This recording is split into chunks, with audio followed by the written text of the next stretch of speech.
नमो तस्से भगवतो अरहतो सम्मा सम्बुद्धस्से नमो तस्से भगवतो अरहतो सम्मा सम्बुद्धस्से नमो तस्से भगवतो अरहतो सम्मा सम्बुद्धस्से बुद्धं शरणं गच्छामि धम्मं शरणं गच्छामि संघं शरणं गच्छामि द्वितीयंपि बुद्धं शरणं गच्छामि द्वितीयंपि धम्मं शरणं गच्छामि द्वितीयंपि संघं शरणं गच्छामि तृतीयंपि बुद्धं शरणं गच्छामि तृतीयंपि धम्मं शरणं गच्छामि तृतीयंपि संघं शरणं गच्छामि पानातिपाता वेरमणि सिक्खापदं समादयामि अदिन्नादाना वेरमणि सिक्खापदं समादयामि कामेषु मिथ्याचारा वेरमणि सिक्खापदं समादयामि मुसावादा वेरमणि सिक्खापदं समादयामि पिशुना वाचा वेरमणि सिक्खापदं समादयामि हरुषा वाचा वेरमणि सिक्खापदं समादयामि संसप्पलापा वेरमणि सिक्खापदं समादयामि मिथ्याजीवा वेरमणि सिक्खापदं समादयामि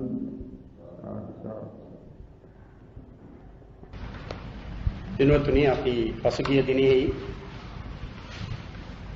කෘත්‍ය සංග්‍රහයෙහි පටිසන්ධි කෘත්‍යයත් භවාංග කෘත්‍යයත් කියන මේ දෙක ගැන කතා කළේ. පටිසන්ධි කෘත්‍යය කියවේ ඒ පෙර පර භවයන් එකට ගැළපීම් මේ කෘත්‍යය. අපි කියන නැවත උපදිනවයි නැත්නම් පුනර්භවයක් කියලා. ඒ පුනර්භවය සිදුවන්නේ එක භවයකින් චුත වී ඊළඟ භවයේ ප්‍රතිසන්ධි ගැනීමෙන්. අනේ ප්‍රතිසන්ධි කෘත්‍යය කියන ඒ අලුත් භවයක පහළ වීම සිදුවන්නේ සිතක් පවත්නා ලෝකයක නම් ඒ ප්‍රතිසන්ධි සිත ලැබීමෙන්. එය කර්මයේ විපාකයක් හැටියට ලැබෙන සිතක්. මේ ප්‍රතිසන්ධි කෘත්‍යවත් සිත් 19ක් කියලා අප පසුගිය දිනෙහි ඒ කෘත්‍යය ගැන කතා කොට දැනගත්තා. යම් සිතක් යම් කිසි භවයක ප්‍රතිසන්ධි කෘත්‍ය වශයෙන් ලැබේද ඒ සිත ඊට අනතුරු ක්ෂණෙහි පටන්.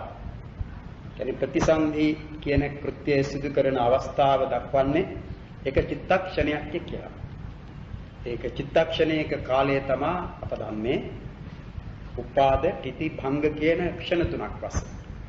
ඒ ක්ෂණ තුනක කාලයක් වූ කුඩා ක්ෂණ තුනක කාලයක් වූ එක චිත්තක්ෂණයක කාලයක් තමයි ප්‍රතිසන්ධි කෘත්‍ය සිදු කරන කාලය. ඒ කාලයෙන් පස්සේ සිතට ප්‍රතිසන්ධි කියන නම සුදුසු වන්නේ නැහැ. ඒ අවස්ථාවේදී පමණයි ඊට ප්‍රතිසන්ධි සිතේ කියන්නේ. ඊළඟට යම් කිසි කර්මයකින් නම් ඒ විපාක වශයෙන් ප්‍රතිසන්දිසිත ලැබුණේ. ඒ කර්මය නිසාම නැවත නැවතත් ඒ විපාක සිත ඒ භවය නොසින්ද පැවතීම් වශයෙන් ඇති වෙනවා. ඒ ප්‍රතිසන්දියෙන් ලැබුණේ යම් භවයක් නම් ඒ භවය නොසින්ද පැවැත්මට අවශ්‍ය වන ඉවහල් වන සිත තමයි භවාංග කියන නමින් දක්වන්නේ. එය ප්‍රතිසන්ධි කෘත්‍ය සිදු කරන ලද සිතේ ඊළඟ මොහොතේ පටන් ඇතිවීමේදී ලැබෙන නමයි ඊට භවාංග කියන්නේ. ඒ නිසා ප්‍රතිසන්ධි සිත වූයේ යමක් නම් ඒ සිතම භවාංග වශයෙන් මේ භවයේදී ලැබෙනවා. ඒ ලැබෙන්නේ එක මොහොතකදී පමණක් නෙවෙයි. ඒ භවය පවත්නේ යම් තාක් කල්ද ඒ තාක් කල් වෙනසිත නූපදනා අවස්ථාවලදී ඒ භවාංග කෘත්‍ය සිදු කරමින් ඒ සිත ලැබෙන. ඒ භවාංග කෘත්‍ය කියන එකෙන් අදහස් කරන්නේ ඒ ප්‍රතිසන්දියෙන් ලැබුණු භවය නොසිඳී පැවැත්මට වහල් වන සිත කියන එක. භවයේ අංගය කියන එකයි භවාංග කියන්නේ. ඒකට භවයේ අවයවය ඒ අවයවය නැත්නම් භවය පවතින්නේ නැහැ. ඒ භවය පැවතගෙන යාමට අවශ්‍ය වන සිත, ඒ භවය පවත්වාගෙන යමින් උපදනා වූ සිත තමයි භවාංග සිතයි. එයත් ඒ ප්‍රතිසන්ධි වශයෙන් ලැබුණු විපාක සිතේ ඊළඟ මොහොතේ පටන් ඊට ලැබෙන නම තමයි. තවත් විදිහකින් කියනවා නම් ප්‍රතිසන්ධි කෘත්‍යයෙන් ලැබුණේ යම් විපාක සිතක් නම් ඒ විපාක සිතම තමයි නැවත නැවතත් භවාංග වශයෙන් ලැබෙන්නේ. ඒ භවයේහි භවාංග වශයෙන් ලැබෙන ඒ සිතම තමයි ඒ ජීවිතය අවසානයේදී අන්තිමට චුතිසිත වශයෙන් උපදින්නේ. ඒ නිසා එක භවයක ප්‍රතිසන්ධි කෘත්‍ය සිදු කරන සිතත් භවාංග කෘත්‍ය සිදු කරන සිතත් චුති කෘත්‍ය සිදු කරන සිතත් සිත් කීපයක් නෙවේ ධර්ම වශයෙන් ගන්නවා නම් එකම සිතක්. ඒ එකම සිතක් කියන්නේ කර්මෙහි විපාකය. එකම විපාකයක් කියන්නේ දැන් යම් කිසි කර්මයක් නිසයි ප්‍රතිසන්දිය ලැබෙන්නේ. ඒ ලැබුණු ප්‍රතිසන්දියට අනතුරුව ඒ කර්මයේම විපාක වශයෙන් තමයි භවාංග සිත ලැබෙන්නේ. ඒ නිසා ඒක වෙනසක් වන්නට බෑ විපාක සිත වශයෙන්.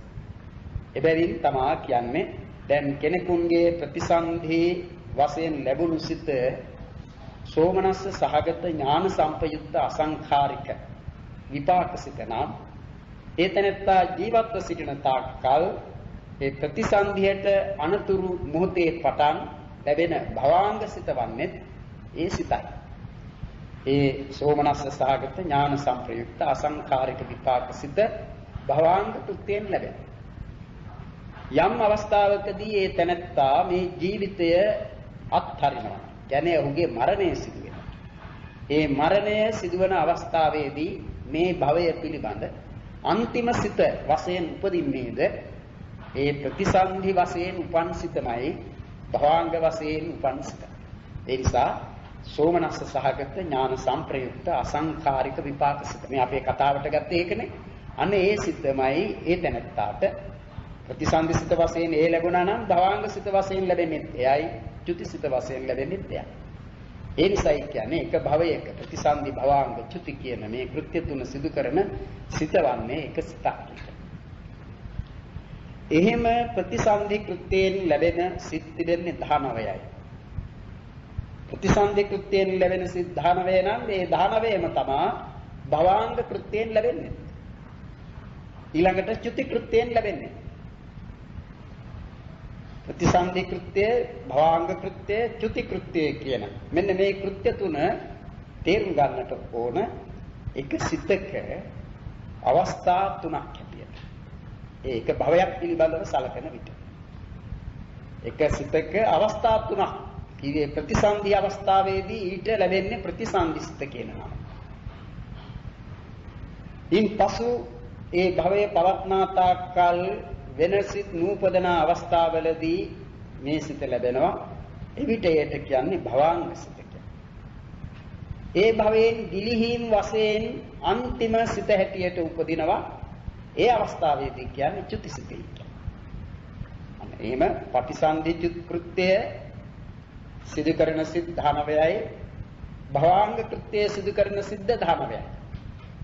ඒ කෘත්‍යගත සංග්‍රහයේදී ඊ ළඟට කියන්නට තිබෙන කෘත්‍ය වෙනම තිබෙනවා. අපි චුති කෘත්‍ය ගැන කතා කළේ ඒ එකවරම කිව්වම ලේසි නිසා ප්‍රතිසන්ධිය භවාංගය චුතිය කියන මේ කෘත්‍ය තුනම සිදු කරන්නේ එක භවයක් පිළිබඳව නම් එක සිතක්. අවස්ථා තුනකදී ඒ නම් තුන ලබන්නේ එයින් කෙරෙන කෘත්‍යයන් අනුව. ඒ 19 අප දැනගත්තා.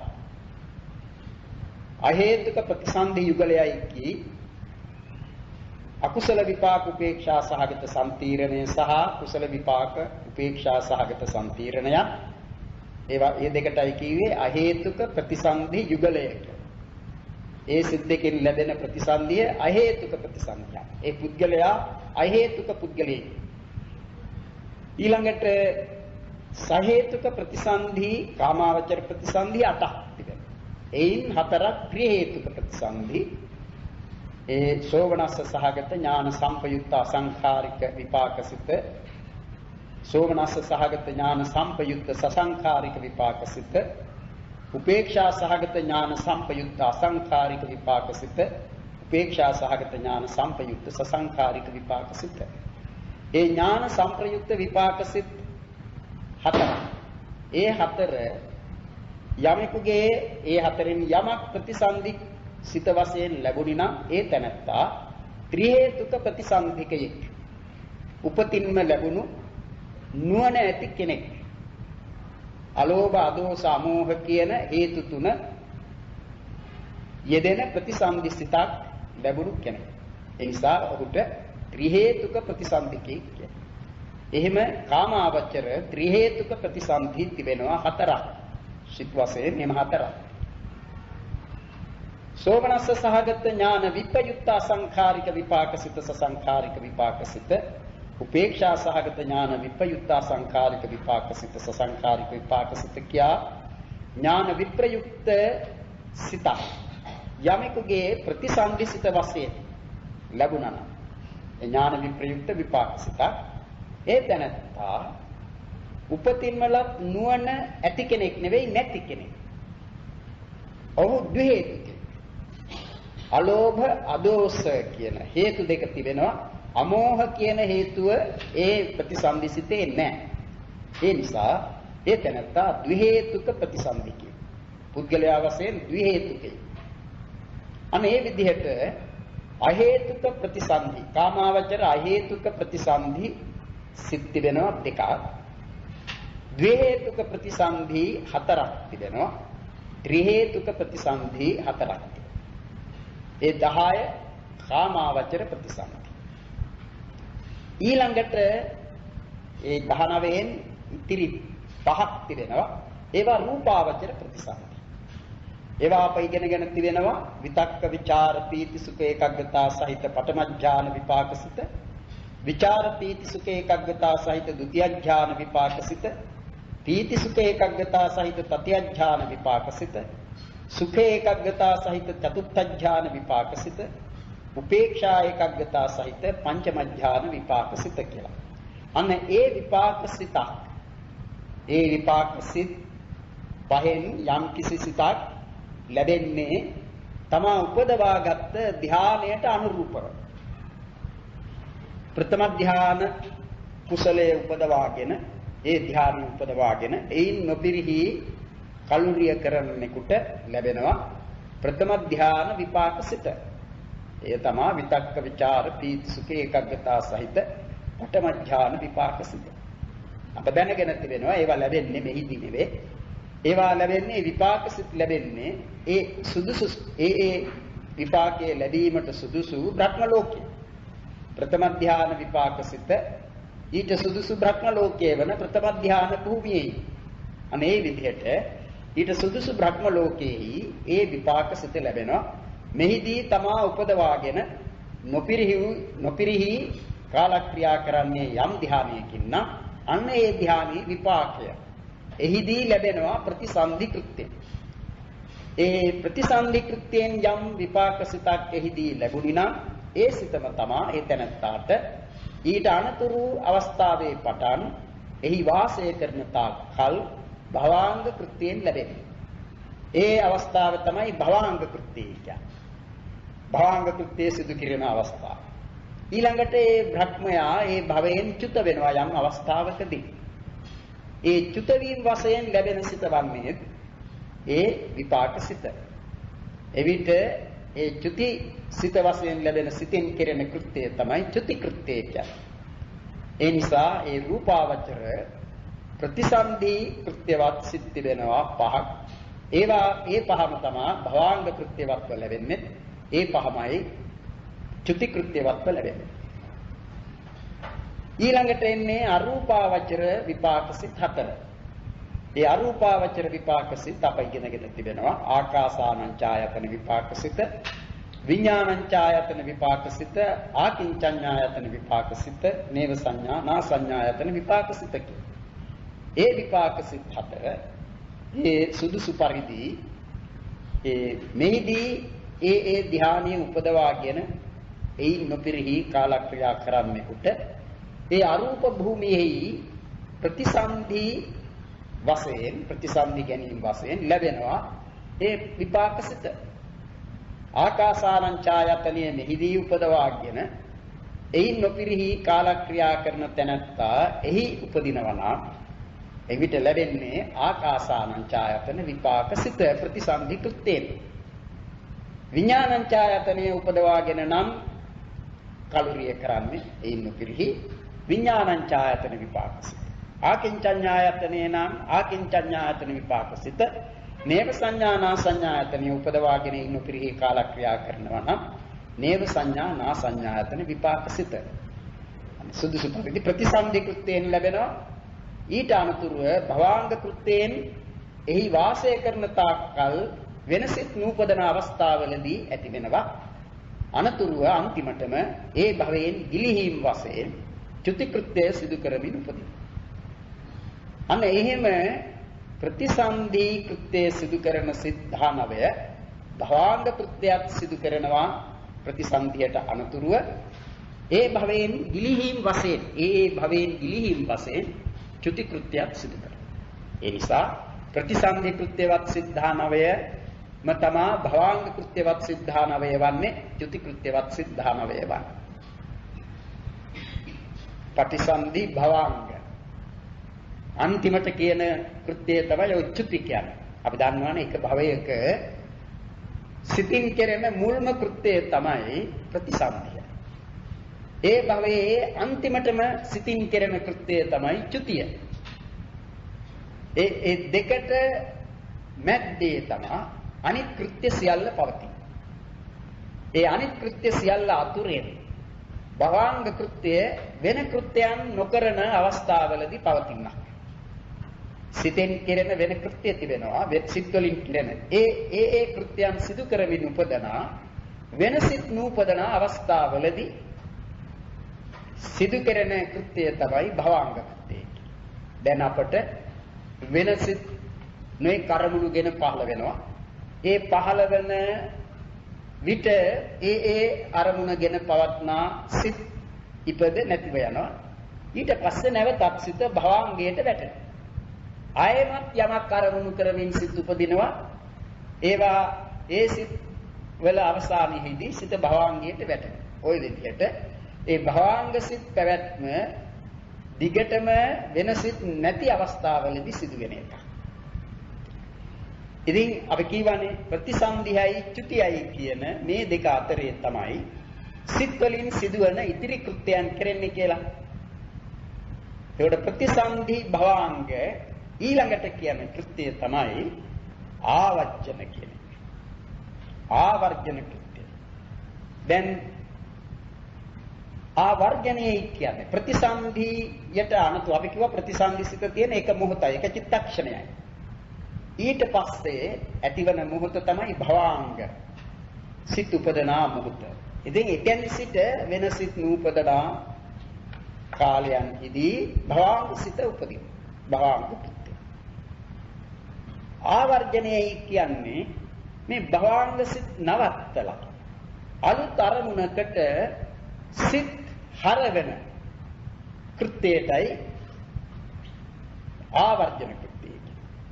ආවර්ජන කියන එකේ තියෙන ආවට්ටන කියන වචනේ. ආවට්ටන කියන්නේ ඒ පැත්තට වට්ටවන නැත්නම් ඒ පැත්තට හරවන කියන එක. බුදුරජාණන් වහන්සේට ආවට්ටනී මායාව තිබුණයි කියලා සමහර තීර්ථකයන් කිව්වේ.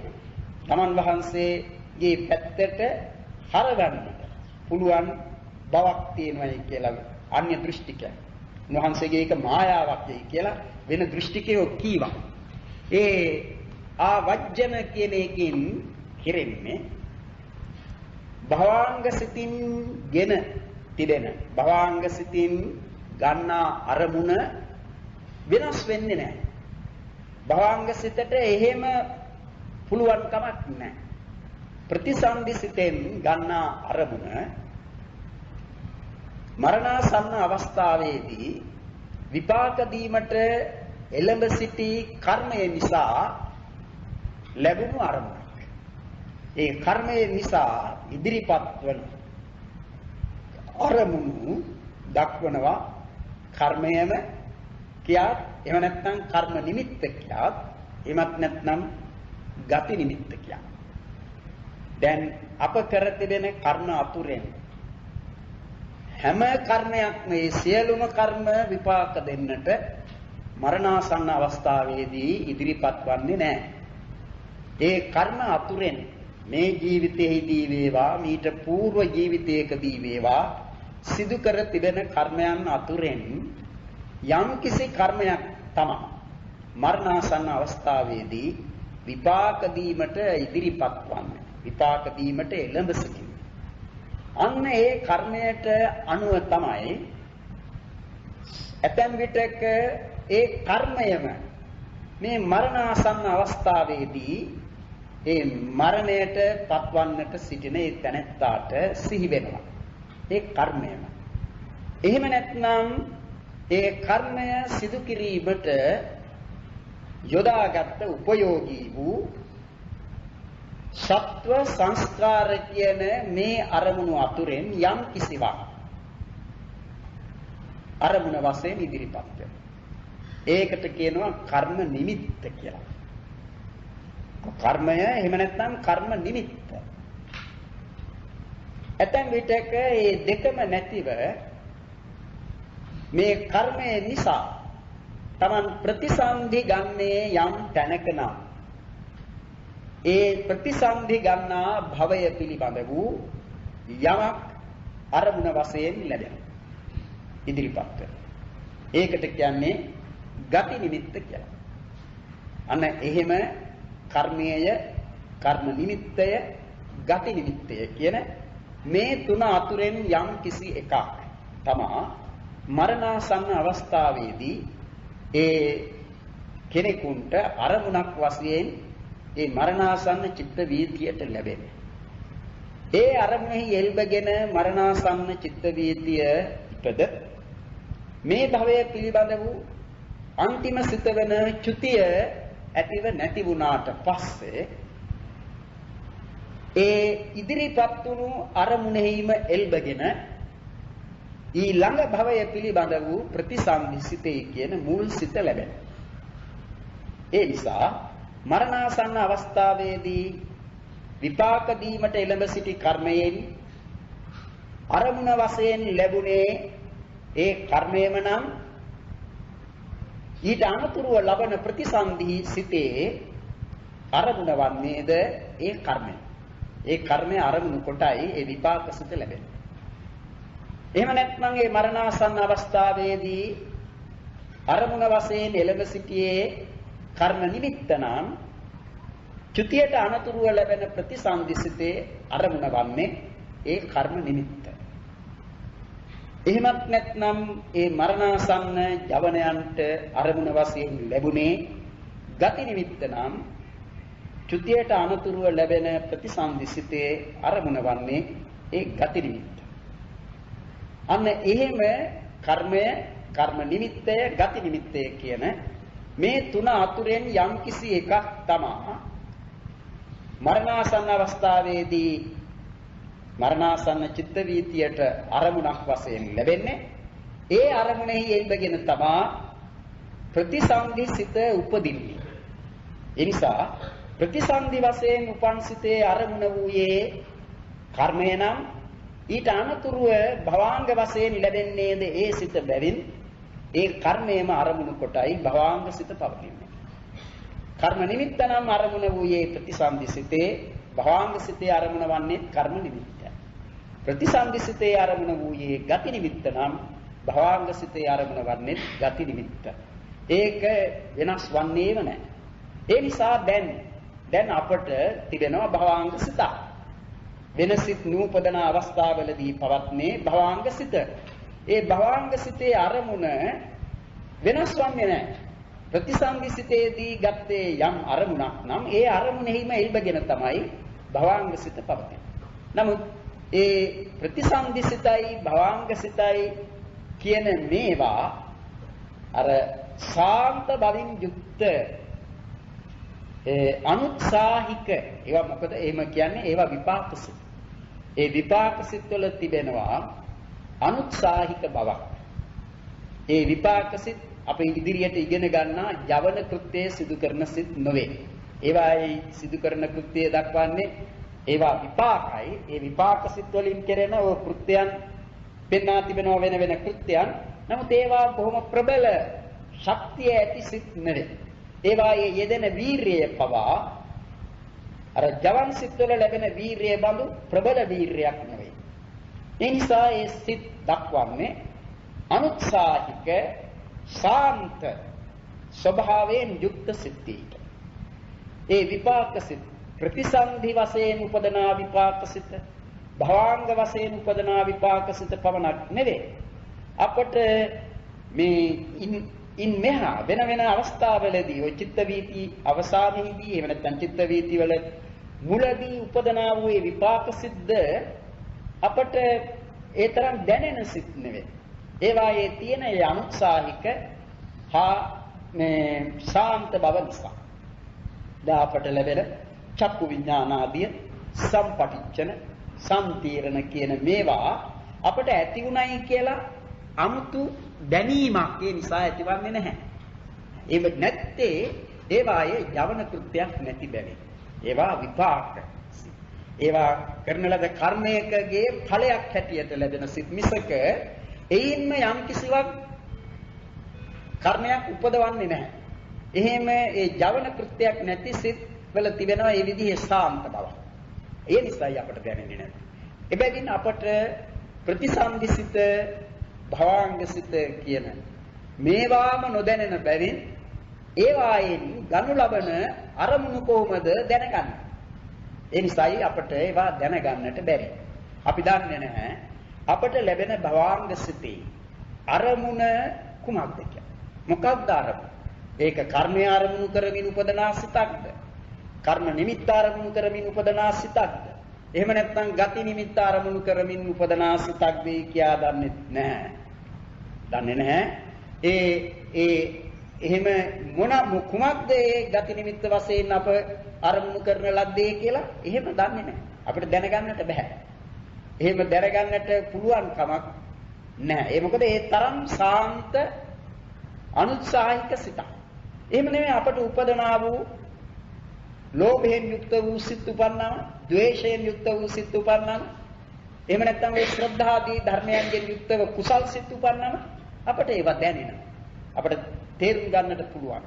මෙහෙම සිතක් ලැබුණයි කියලා, මේ විදිහේ සිතක් උපන්නයි කියලා අපට ආපසු හැරීෝ සලකා ගන්නට පුළුවන් ඒ සිත් පිළිබඳව. භවාංග සිත් පිළිබඳව, විපාක සිත් පිළිබඳව එහෙම දැනගන්නට අමාරුයි. ඒ තරම් ඒවායේ තිබෙන ශාන්ත බවක් ඇත්තේ. අනේ නිසා ඒ ප්‍රතිසන්දි කෘත්‍යවත් ලැබෙන සිතත් භවාංග කෘත්‍යවත් ලැබෙන සිතේ අරමුණු ඔය කියන ලද කර්ම නිමිති ගති නිමිති කියන මේවායි එල්බගෙනයි ඒවා ලැබෙන්නේ. දැන් එහෙමයි මේ සිත පැවතගෙන යන්නේ. ඒ භවාංග සිත අපට පවතිනවා වෙන සිත් නැති අවස්ථාවලදී.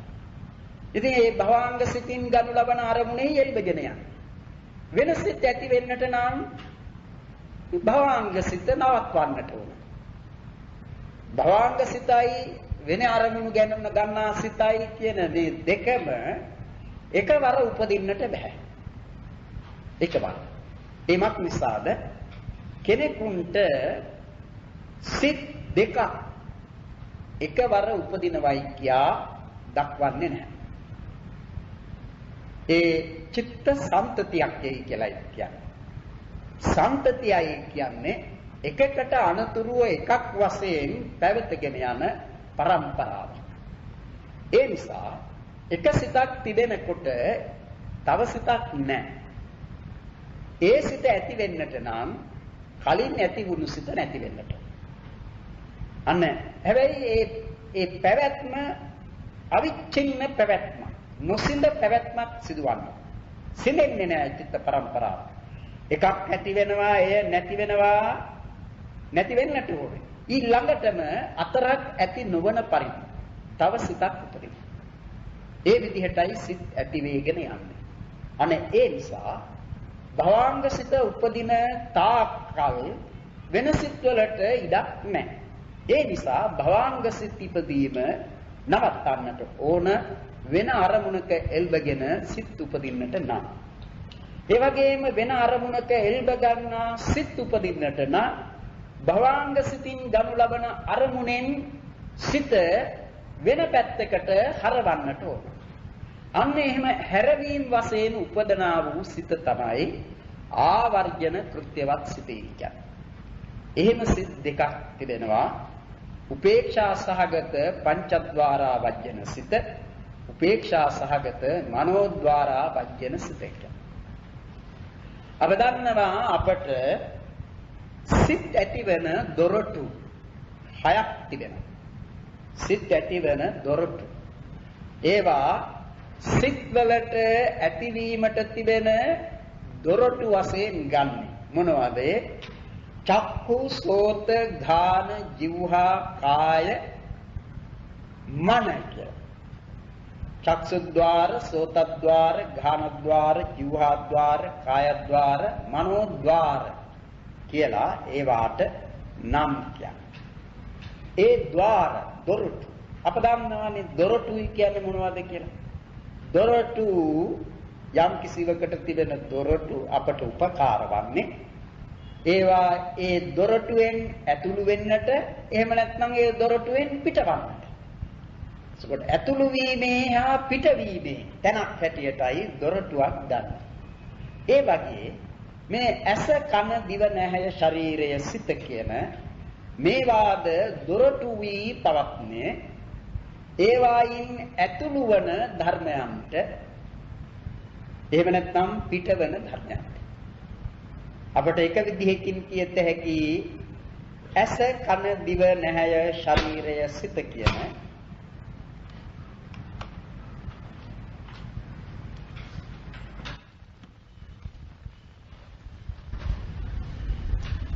ඇස කන දිව නැහැය ශරීරය සිත චක්කු සෝත ඝාන જીවහා කාය මන කියන මේවා අරමුණු ඇතුළු වන්නට දොරටු වශයෙන්ද ඒ අරමුණු වල එල්වගෙන හටගන්නා සිත් වලට දොරටු වශයෙන්ද සැලකිය හැකියි. දැන් අප ඇස් දෙක පියාගත්තොත් ඒ ඇස දොරටුවක් වෙන්නේ නැහැ එහෙම පියාගෙන සිටින තාක්කල්. ඒ මොකද ඒ පියාගත් ඇසට රූපාරම්මන ලැබෙන්නේ නැහැ. ඒ රූපාරම්මණයක් ලැබෙන්නට විවෘත වූ හොඳට තිබෙන ඇස් දෙකක් වෙන්නට ඕනේ. එතකොට අරමුණක් ලැබෙනවා. ඒ ලැබෙන අරමුණ රූපාරම්මන. ශබ්දේ නෙවෙයි ඇහැට එන්නේ. ගන්ධ රස පොට්ටබ්බ කියන ඒවාත් ඇහැට එන්නේ නැහැ. රූපාරම්මන. එතකොට මේ රූපාරම්මණය ඇතුළු වන්නට දොරටුවක් මේක. හරියට දොරක් වගේ. දොරටුවක්. එහෙම ඒ රූපාරම්මණයක් ඇතුළු වුණොත් ඒ රූපාරම්මණයෙහි එල්බගෙන සිත් උපදින.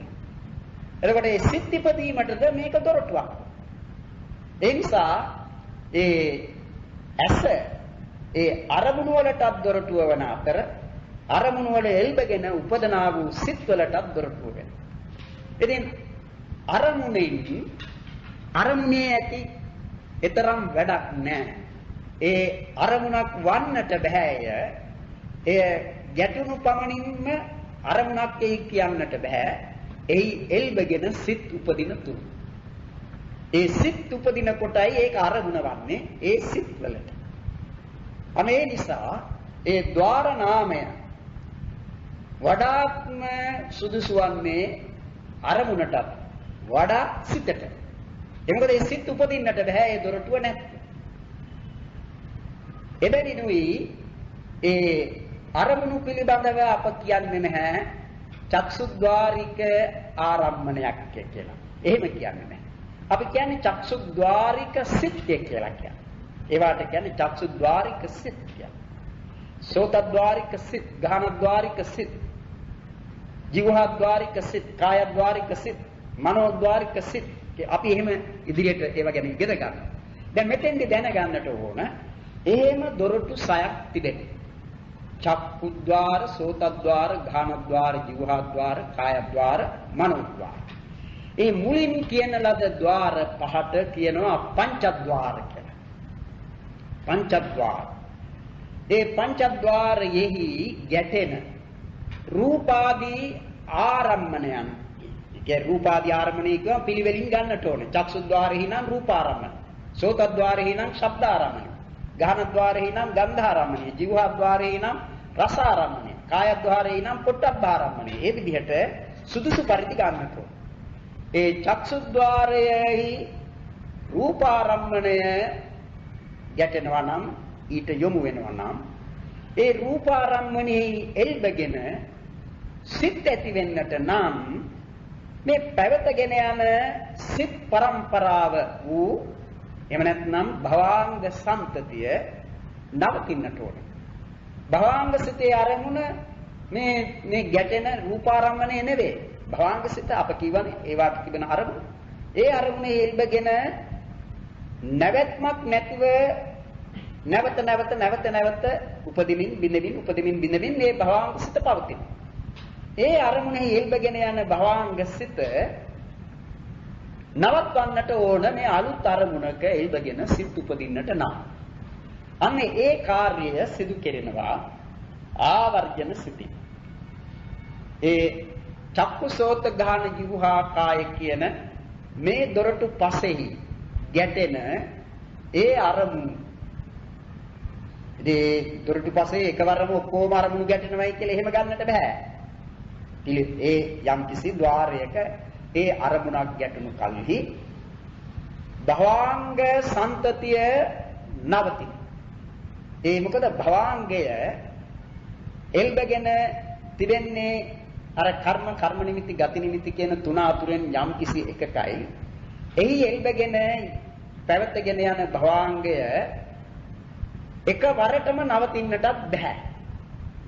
මේ අපිට කවුරු හරි අපි වේගයෙන් දුවගෙන යන විට කවුරු හරි කිව්වොත් නවතින්නටයි කියලා. නවතින්නයි කියන වචනය පිටුණු හැටියෙම නැවතීමක් වෙන්නේ නැහැනේ. අඩියක් දෙකක් ඉස්සරහට ගිහිල්ලායි නවතින්නේ. අන්න ඒ වගේ. අරමුණ අලුත් අරමුණක් මේ ద్వාරයට යමු කල්හි ඒ අරමුණෙහි එල්බගෙන සිත් උපදින්නට කලින් භවාංග සිත් කීපයක් ගත වෙනවා යන. ඒවා තමයි ඔය අපි චිත්ත වීතිවලදී ඉගෙන ගන්නවා භවාංග චලන උපච්ඡේද කියලා එහෙම නම් වලින්. ඊළඟට ඒ භවාංග සිත නැවතුනාට අර අලුත් අරමුණෙහි එල්බගෙන සිත් උපදින්නට බෑ. ඒකට කළ යුත්තේ කුමක්ද? ඒ අලුත් අරමුණට මේ සිත් පරපුර හරවන සිතක් උපදිනවා. ඒ සිතට තමයි පංචද්වාරයේහි උපදනා වූ ඒ අරමුණට සිත් හරවන, නැත්නම් තවත් විදිහකින් කියනවා නම් අරමුණට ద్వාරය විවෘත කර දෙන. එහෙම නැත්නම් මේ හට ගන්නා සිත් වලට මේ දොරටුව විවෘත කර දෙන ආවර්ජන සිත. ඒ උපදේ. ඒකට කියනවා උපේක්ෂා සහගත පංචද්වාරා වජ්ජන සිත. එයින් තමයි පළමුවෙන්ම මේ ගැටුණු අරමුණ ගන්නෙ. ආවර්ජන වශයෙන් ගන්නෙ පළමු කොට ඒ සිත. නමුත් එයින් රූපාරම්මණය නම් මේ ආවර්ජණයට අසුවන්නේ. එයින් මේ ආවර්ජණයෙන් මේ රූපාරම්මණය දකින්නේ නැහැ. එයින් කරන්නේ ඊ ළඟට උපදනා වූ සිත්වලට මේ අරමුණෙහි එල්බ ගන්නට අවස්ථාවක් සලසා දීම පමණයි. ඊළඟටයි සිදුවන්නේ ඒ රූපය දකින සිත ඇතිවීම. ඒව වෙන වෙනම කෘත්‍ය. එතකොට ආවර්ජන කෘත්‍යය කියන එක තේරුම් ගන්නට ඕන. ඒ රූපාදී ආරම්මණයන් ඒ ద్వාරවල ගැටුණු කලෙහි ඒ ගැටුණු අරමුණට සිත් පරපුර යොමු කරවීම වශයෙන් උපදනා සිතයි. එයින් කෙරෙන්නේ ඒ පැත්තට සිත හරවන එක. ඒකටයි කියන්නේ ආවර්ජන කෘත්‍යය. එහෙම ආවර්ජන කෘත්‍යවත් සිත් තිබෙනවා දෙකක්. එකක් පංචද්වාරයේහි ඒ ආවර්ජන කෘත්‍යය සිදු කරන පංචද්වාරා වජ්ජන සිත. අනිත් එක මනෝද්වාරයේහි ඒ කෘත්‍යය සිදු කරන මනෝද්වාරා වජ්ජන සිත.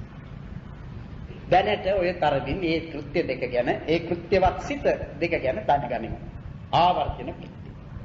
ඊළඟට තිබෙන්නේ දස්සන, සවන, ගායන, සායන, කුසන කියන ඒ කෘත්‍ය පහක් තිබෙනවා.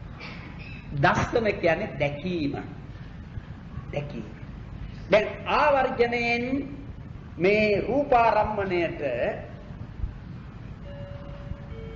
සිත් හැරෙව්වාම සිත් පරපුර හරවනවා. මේ පැත්ත මේක ලබා දෙනවා. මේ අරමුණ ලබා දෙනවා. තවත් විදිහකින් කියනවා නම් ඒ අරමුණෙහි එල්බගෙන ඊළඟට උපදන සිතින් කරන්නේ කුමක්ද? ඒ අරමුණ දකින්න. අපි කතා කළේ රූපාරම්මණය ගැන. චක්සුද්්වාරයේ ගැටෙන ඒ චක්සුද්්වාරයේ ගැටෙන රූපාරම්මණය පිළිබඳව ඊළඟට කළ යුතුව තිබෙන කෘත්‍යය තමයි ඒ රූපාරම්මණය දැකීම. ඒ දැකීම කියන එකෙන් අදහස් කරන්නේ නැහැ ඒ රූපාරම්මණය පිළිබඳ සියලුම විශේෂ විභාග මේ සිතින් දැනගන්න වෙනවා. හුදු දැකීම මාත්‍රයක් ඒ සිතින් කෙරෙන්නේ. දැකීම ඒ රූපාරම්මණය දැකීම පමණක් සිදු වෙනවා. ඒකටයි කියන්නේ දස්සන කෘත්‍යය කියලා. ඒ දස්සන කෘත්‍යවත් සිත් තිබෙනවා දෙකක්. දැකීම කරන සිත් තිබෙන්නේ දෙකයි. මොනවද ඒ? අකුසල විපාක උපේක්ෂා සහගත චක්කු විඥානය, කුසල විපාක උපේක්ෂා සහගත චක්කු විඥානය කියන්නේ. තවත් විදිහකින් කියනවා නම් චක්කු විඥානයයි කියා නමක් දී තිබෙන්නේ දකින්න සිතට. රූපාරම්මණය දක්නා සිතට වඩාරා තිබෙන නම තමා චක්කු විඥාන කියන්නේ. එහි අදහස් කරන්නේ කුමක්ද? චක්කුස්මින් uppannam විඥානං චක්කු විඥානං. ඒ කියන්නේ ඇසෙහි හටගත් දැනීම කියන එක. චක්කුස්මින් uppannam විඥානං. ඇසෙහි හටගත් දැනීම. ඇස නැත්නම් ඒ දැනීම වන්නේ නැහැ. ඒ රූපාරම්මණය දැකීමේ කියන ඒ දැනීම ඇස නැත්නම් වන්නේ නැහැ. ඒ නිසා ඇසෙහි ඇතිවුණු දැනීමක් සේගෙනයි ඊට කියන්නේ චක්කුස්මින් uppannam විඥානං චක්කු විඥාන. ඒයින් කෙරෙන කෘත්‍යය තමයි දැකීම් කෘත්‍යය, දස්සන කෘත්‍යය. ඒ දස්සන කෘත්‍යය ඇතම් විටක අනිෂ්ඨාරම්මණයක එල්බගෙන පවත්නා එක දැකීම. එහෙම නැත්නම් ඉෂ්ඨාරම්මණය. අනිෂ්ඨාරම්මණයක නම් අකුසල විපාක චක්කු විඥානය, ඉෂ්ඨාරම්මණයක නම් කුසල විපාක චක්කු විඥානය. ඒ විදිහටම තමයි ඇසීම කියන එක. ඇසීම ශබ්දයේ පිළිබඳ. එතකොට ශබ්දයේ පිළිබඳව නම් ඒක සෝතද්්වාරයයි පිළිබඳ එකක්. සෝතද්්වාරයේහි ශබ්දයක් ගැටුණු කල්හි එකවරටම ඒ අරමුණ දැන ගැනීමක් සිදුවන්නේ නැහැ. පළමු කොට වන්නේ භවාංග සිත් ඉපදීම නැවති ඒ ගැටුණු ශබ්දයට හැරෙන බවක් සිතේ ඇති වෙනවා. ඒ තමයි ආවර්ජන සිත. ඊට පස්සේ ශබ්දය අසන ඇසීමේ සිත තමයි සෝත විඥානයි කියන්නේ. ඇසීමේ සිත. ඒ නිසා සෝතස්මින් uppannam විඥානං සෝත විඥානං. සෝත කියන කනෙහි ඇති වුණු දැනීම සෝත විඥානය. කන නැත්නම් ඒ දැනීම සිදුවන්නේ නැහැ. ඒ නිසා ඊට ශ්‍රෝතසෙහි හටගත් දැනීම කියන තේරුම ඇති සෝත විඥානය කියන නම වදාරලා තිබෙනවා. ඒකට එයත් ඒ සිද්ධ දෙකක් දක්වන්නේ ඒ මේ ශබ්ද ඇසීමේ කෘත්‍ය සිදු කරන සිත් දෙකක් කියලා දක්වන්නේ ඉෂ්ඨාරම්මණයක්. ඒ කියන්නේ ඉෂ්ඨ ශබ්දයක් ඇසීමේ සෝත විඥානයේ කුසල විපාක වශයෙන් අනිෂ්ට ශබ්දයක් ඇසීමේ සිට අකුසල විපාක සෝත විඥානයේ වශයෙන් දක්වන දෙයක්. ඒ දෙකෙන්ම කෙරෙන්නේ සවන කෘත්‍යය. ඊළඟට ගායන කෘත්‍යය. ගායන කියන්නේ ආග්‍රහණය කිරීම. ගන්ධ සුවඳ කියන. එයට ඝාන ద్వාරය තමයි දොරටු වන්නේ. ඝාන ద్వාරය. ඝාන ద్వාරයේ යම් කිසි ගන්ධයක් ගැටෙනු කල්හි ඒ ගැටෙනු මාත්‍රයෙන්ම ඒ දැනගනිමින් සිතක් උපදින්නේ නැහැ. භවාංග සම්තතිය නැවතිලා ඒ ගැටුණු ගන්ධයට සිත් පරපුර යොමු කරවන හරවන පංචද්වාරා වජ්ජන සිත උපදිනවා. ඊට පස්සේ තමයි ඒ ගන්ධය ආග්‍රහණය කරමින් උපදනා වූ සිතයි කියන ඝාන විඥාන සිත උපදින. එයත් අකුසල විපාක ඝාන විඥානය, කුසල විපාක ඝාන විඥානය කියලා දෙවදෑරුම් වෙනවා. අනිෂ්ට ගන්ධයක් අරමුණු කරමින් උපදනා වූ ඝාන විඥානය අකුසල විපාකයි. ඉෂ්ට ගන්ධයක් අරමුණු කරමින් උපදනා වූ ඝාන විඥානය කුසල විපාකයි. එතකොට එයින් කෙරෙන කෘත්‍යය තමයි ගන්ධය දැන ගැනීම. ආග්‍රහණය කිරීම. ඒ ආග්‍රහණය කිරීමේ කෘත්‍යවත් සිත් තිබෙනවා දෙකක්. මේ දෙක තමයි ඝාන විඥාන සිත්. ඊළඟට තිබෙන්නේ සායන කෘත්‍යය. සායන කියන්නේ රස දැන ගැනීම. දැන් එයට ద్వාරය වන්නේ ජීවහා ద్వාරය. ජීවහා ద్వාරය. ඒ ජීවහා ద్వාරෙහි තමා දිවෙහි තමා රස ගැටෙන්නේ. ඒ ගැටුණු පමණින් රස දැන ගැනීමක් වන්නේ නැහැ. ඒ සඳහා සිතක් උපදින්නට ඕන. ඒ රස දැනගන්නා සිත උපදින්නට නම් වෙනත් අරමුණක එල්බගෙන පවත්නා භවාංග සිත නවතින්නට ඕන. ඒ වගේම මේ අලුත් අරමුණට හැරෙන්නට ඕන. ඒ හැරීම සිදු කරන සිත තමා පංචද්වාරා වජ්ජන සිත. ඊට අනුතුරුව ඒ රසය දැනගනිමින් උපදනා වූ ජීවහා විඥානය උපදින. ඒ ජීවහා විඥානයෙන් කෙරෙන කෘත්‍යය තමයි සායන කෘත්‍යය කියන්නේ. රස දැන ගැනීම. ඒ රසය ඉෂ්ට අනිෂ්ට වශයෙන් දෙකකට බෙදෙනවා. ඉෂ්ඨාරම්මන රසය ගෙන උපදනා වූ ජීවහා විඥානය කුසල විපාකයක් වන අතර අනිෂ්ට රසය ගෙන පහළවන දැනගෙන උපදනා වූ ඒ ජීවහා විඥානය අකුසල විපාක ජීවහා විඥානය. ඒ දෙකෙන්ම කෙරෙන කෘත්‍යය තමයි සායන කෘත්‍යය. රස දැන ගැනීම. ඊළඟට තිබෙන්නේ පුසන කෘත්‍යය. පුසනේ කියන්නේ ස්පර්ශ කිරීම. ස්පර්ශ කිරීමේ කෘත්‍යය. කයෙහි කායද්්වාරෙහි ඇතිවන කෘත්‍යයක් ඒක. කායද්්වාරෙහි ඇතිවන දැනීමක්. ඒ කායද්්වාරයෙහි ගැටෙන අරමුණටයි කියන්නේ පොට්ඨබ්බා රම්මණය කියලා. පොට්ඨබ්බා රම්මණය. ඒ පොට්ඨබ්බා රම්මණය ධර්ම වශයෙන් දක්වන්නේ පඨවි, තේජෝ, වායෝ. ආපෝ කියන ඒ ධාතුව පොට්ඨබ්බා රම්මණයට ඇතුළු වන්නේ නැහැ. ඇතුළත් නැහැ. පොට්ඨබ්බා රම්මණය කියන එකෙන් දැක්වෙන්නේ මේ ශරීරෙහි ඇඟෙහි ගැටෙන අරමුණ. ඒ ගැටෙන එක මේ ධාතු තුනෙන් එකක් වශයෙන්ුයි ඒ අවස්ථාවේදී ගන්නට වන්නේ. මේ ධාතු සතරම නැති කිසිදු රූපයක් නැහැ. අපි දන්නවනේ ඒක.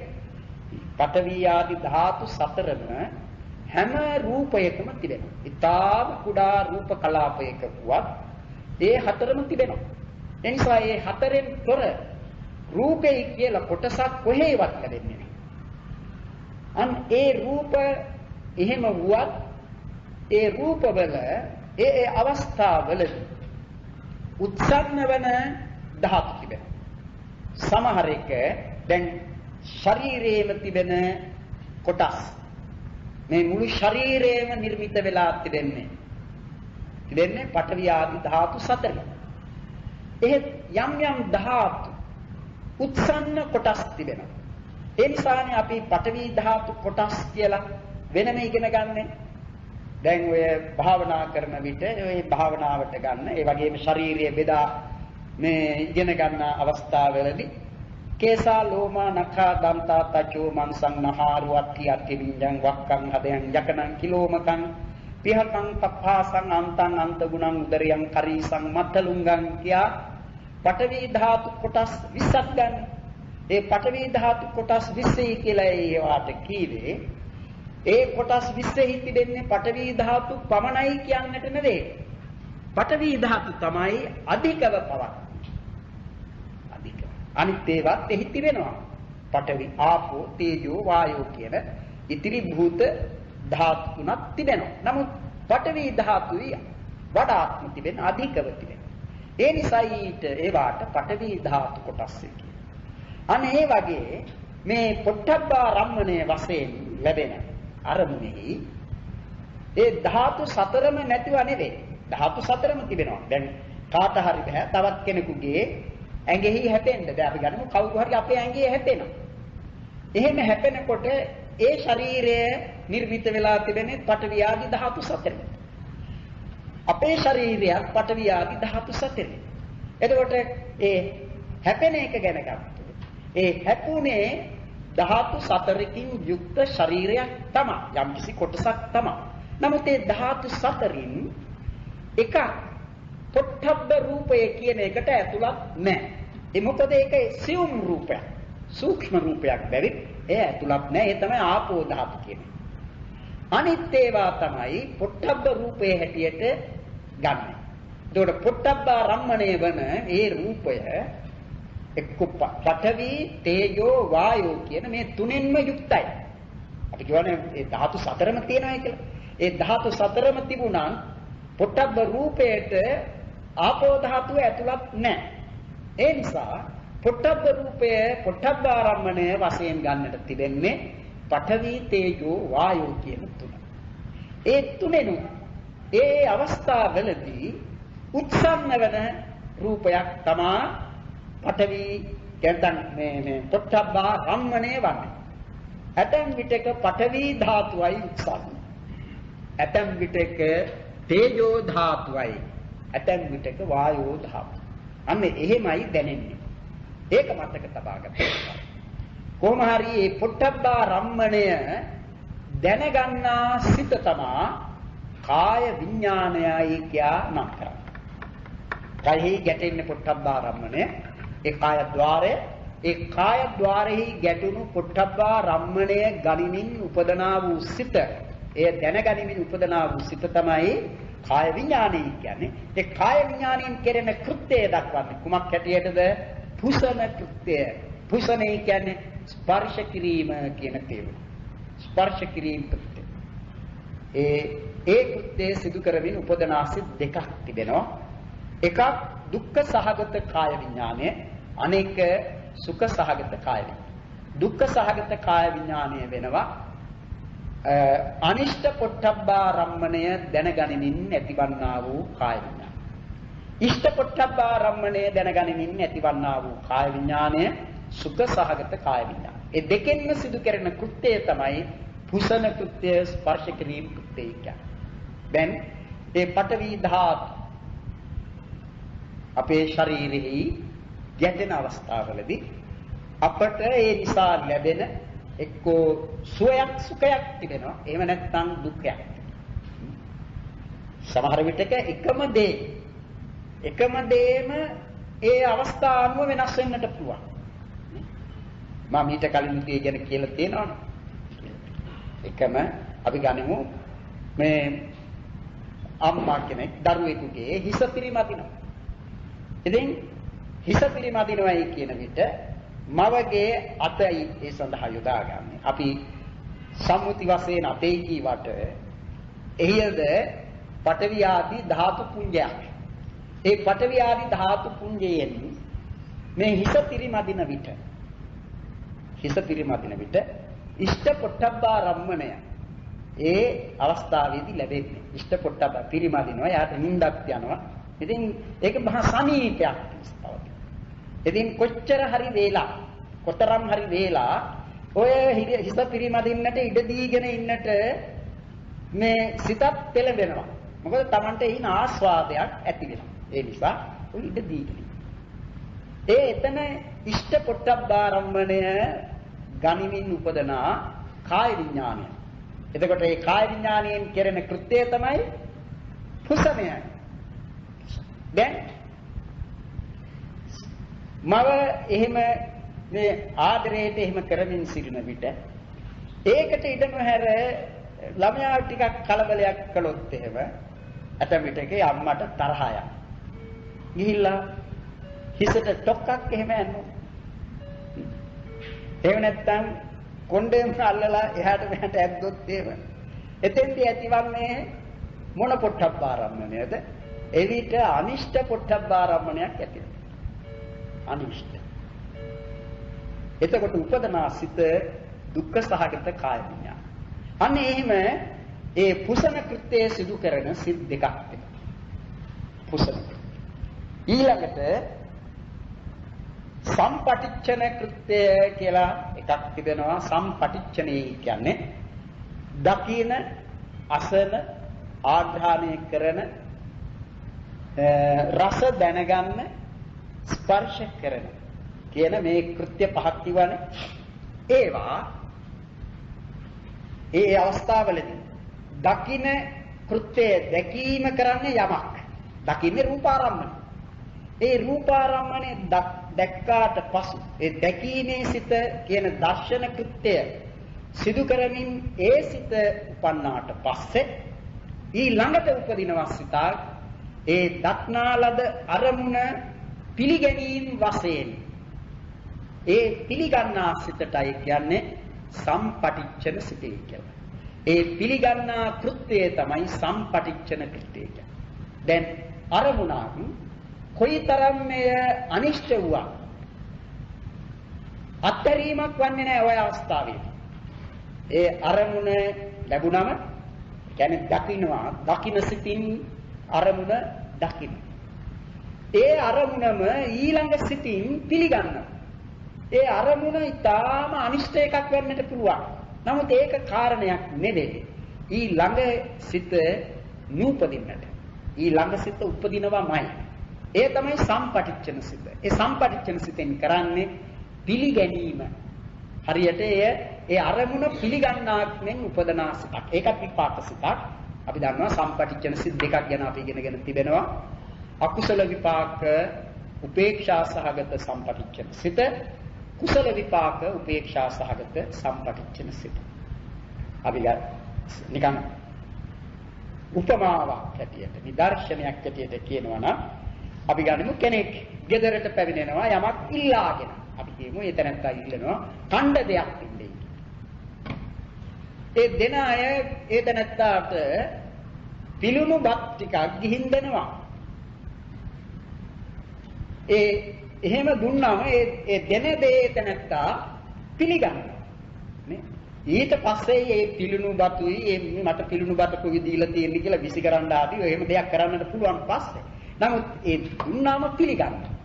අන්න ඒ වගේ ලැබුණු අරමුණ දැකීම, ඇසීම, ආග්‍රහණය කිරීම, රස දැනගැනීම, ස්පර්ශ කිරීම කියන මේවායින් පසු පිළිගැනීම වශයෙන් උපදනා වූ සිතක් තිබෙනවා. ඒ සිතින් කරන කෘත්‍යය තමයි පිළිගන්නා සිත. පිළිගැනීම. සම්පටිච්ඡනය කියන්නේ.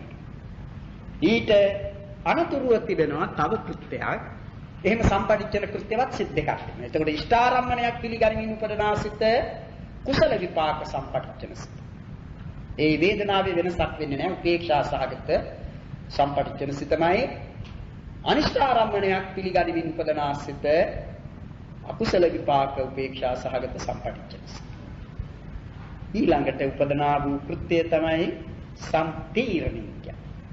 ඒ තීරණයත් ඒක ටිකක් තේරුම් ගන්නට අමාරු විය හැකියිමක් නිසාද ඒ තීරණ කියන වචනේ යෙදුනම කෙනෙක් හිතන්නට පුළුවන් මේ සිත් රාශියකින් සිදු කරන කෘත්‍යයක්සේ සලකනවා.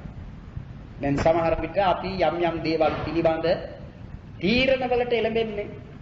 ඒ තීරණවලට එළදෙන්නේ බොහෝ වේලා ඒ පිළිබඳව ඒකේ දෙපැත්තම බලලා ඒ සඳහා පවත්නා දේවලුත් ඊට විරුද්ධව තිබෙන දේවලුත් ඔය ආදී දේවල් ගැන සලකා බලා යම් තීරණයකට නිගමනයකට පැමිණෙනවා. ඒ බඳු නිගමනයක් වශයෙන් නෙවෙයි මේ සම්තීරණය තීරුම් ගත යුත්තේ. ලැබෙන අරමුණ ඉෂ්ට වේවා අනිෂ්ට වේවා පිළිගන්නවා. ඒ සම්පටිච්ඡනය. ඒ පිළිගැනීමට අනතුරුව මේ තීරණය පවත්නේ. ඒක හරියට හොඳ නොහොඳ විමසීමක් බඳුව තමයි ලැබෙන්නේ. හොඳ නොහොඳ විමසීමක්.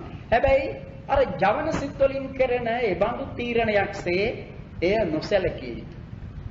මේ තීරණය ඒ විදිහේ විශාල මේ වැඩ කොටසක් සිතින් කරලා ඇති කරගන්නා තීරණයක් නෙවෙයි. මේ ඒ අවස්ථාවේදීම සිදුවන තීරණයක්. ඒ හොඳ නොහොඳ කියන එක විමසීමක් බඳුව ඇතිවන්නා වූ මේ තීරණය කල්ගත කොට සිදුවන තීරණයක් නෙවෙයි. මේ එක සිතක ඊට పూర్වයේ හටගත්ත සම්පටිච්ඡන සිතට අනතුරුවම එක චිත්තක්ෂණ කාලයක තුල සිදු කෙරෙන තීරණයක්. ඒක විපාක සිතකෙන් කෙරෙන වැඩක්. විපාක සිත. ඒක තේරුම් ගන්නට තව දුරටත් මෙසිත පිළිබඳව ගැනීමක් කළ යුතුයි. වඩාත් එය තේරුම් ගත හැකි වේවි අපට චිත්ත වීති පිළිබඳව කතා කරන විට. දැනට සාමාන්‍යයෙන් තේරුම් ගන්න ඒ සම්තීරණය කියන්නේ ඒ සම්පටිච්ඡනයෙන් පිළිගන්නා ලද ඒ අරමුණ පිළිබඳ වූ හොඳක් හෝ නරකක් හෝ තීරණය කරමින් උපදනා වූ මේ කෘත්‍යයයි කියලා. ඒකයි සම්තීරණ කෘත්‍යය කියන්නේ. ඒ සම්තීරණ කෘත්‍යවත් සිත් තිබෙනවා තුනක්. අකුසල විපාක උපේක්ෂා සහගත සම්තීරණය කියා එකක් තිබෙනවා.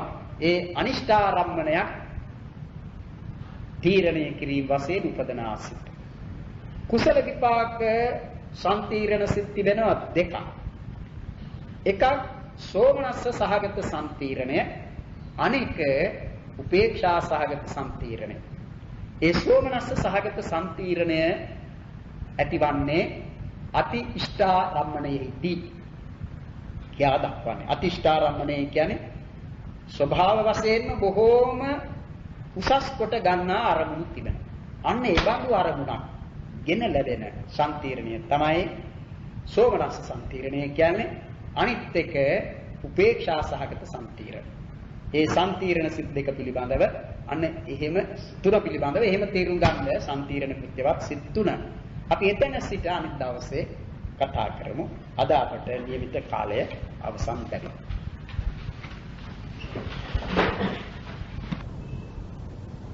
සබ්බේ සංඛාරා අනිච්චාති යදා පඤ්ඤාය පස්සති යතං සිද්ධි විච්ඡේදනං භූති සිවා සබ්බේ සංඛාරා දුක්ඛා යදා පඤ්ඤාය පස්සති යතං සිද්ධි විච්ඡේදනං භූති සිවා සබ්බේ ධම්මා නත්තාති යදා පඤ්ඤාය පස්සති යතං සිද්ධි විච්ඡේදනං භූති සිවා දුක්ඛප්පත්තාති දුක්ඛා ධම්මපත්තාති භය සෝකප්පත්තාති සෝකා සබ්බේ පාරිමු ආකාශත්තාති කුම්මත්තා දේවා නාගාමී සිකා පුඤ්ඤන්තං විද්වා සංගක්ඛං ස්ථාපනං ආකාශත්තාති කුම්මත්තා දේවා නාගාමී සිකා පුඤ්ඤන්තං විද්වා සංගක්ඛං ස්ථාපනං ආකාශත්තාති කුම්මත්තා දේවා නාගාමී සිකා පුඤ්ඤන්තං විද්වා සුදයන්තු වං සදං